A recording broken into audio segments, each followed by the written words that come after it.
আপনারা half horse মোটরে পাখা লাগাইতে পারেন না, অনেক সময় পাম্প খুলে ফেললে লাগাইতে আপনাদের খুব সমস্যা হয়ে যায়। এটা দেখতে পাচ্ছেন, এই বিটটা স্টেট বাই স্টেট থাকতে হবে। এটা যদি এই পাশে চলে যায়, পাম্প এলোমেলো করে ফেলেন, সেক্ষেত্রে কিন্তু পানি উঠবে না। তো যাই হোক, আমি এখন অর্ডার সেল লাগাবো, লাগার পরে আপনাদের মোটরের ইম্পেলারটা লাগায় দেখাবো আর কি, যে কীভাবে ইম্পেলার লাগাইতে হয়। তো আমাদের সর্বপ্রথম অর্ডার সেল লাগবে 12 নাম্বার। তো আমি 12 নাম্বার একটা অর্ডার সেল নিয়ে নিয়েছি। তো এখন আমি লাগাবো। লাগার একটু আগে একটু মোবিল টোবিল দিয়ে নেবো, যাতে পিছলে হয় জায়গাটা। যাই হোক, আমার কিছুই লাগবে না। এইভাবে 2 হাত দিয়ে জাতা দিয়ে ভিতর পর্যন্ত দেওয়ার চেষ্টা করবেন, একদম ভিতর পর্যন্ত। দেওয়ার পরে স্ক্রুড্রাইভারের মাথা দিয়ে এইভাবে চতুর সাইড দিয়ে দাবাই দিবেন।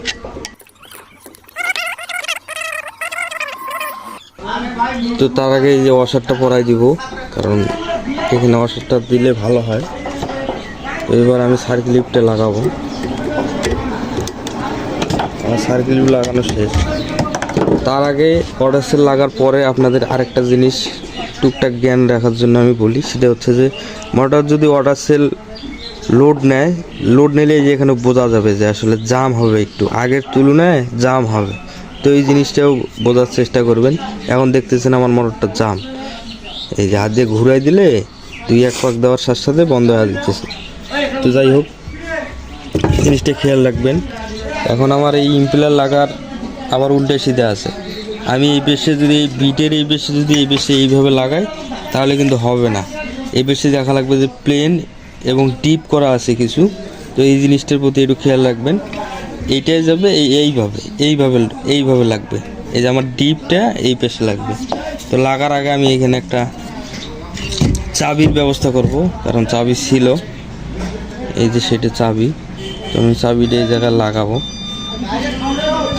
লাগার পরে হাতুড়ি দিয়ে একটু ডাং মারার চেষ্টা করবো আর কি,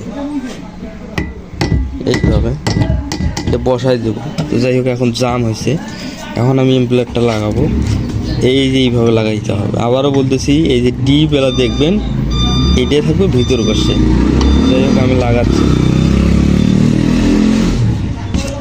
দেখতেছেন আমার ইম্পেলারটা হাত দিয়ে ধাক্কা দেওয়ার সাথে চলে গেল। তো আমার আর একটু কাজ করতে হবে, জাম করতে হবে, নাহলে পাম্পের সাথে বাঁধার সম্ভাবনা আছে। তো আমি দেখি একটু ডাং দিয়ে জাম হয় কিনা। সুন্দরভাবে মেজারমেন্ট করতে হবে। এখানে কিন্তু যদি বেশি ফাঁকা রাখেন এই সাইডগুলো দিয়ে, তো আসলে পানি কিন্তু খুব কম উঠবে। সেই জিনিসটার প্রতিও লক্ষ্য রাখা লাগবে। এই যে এখানে যদি আপনি ফাঁকটা অনেক বেশি রাখতে যান, সেক্ষেত্রে কিন্তু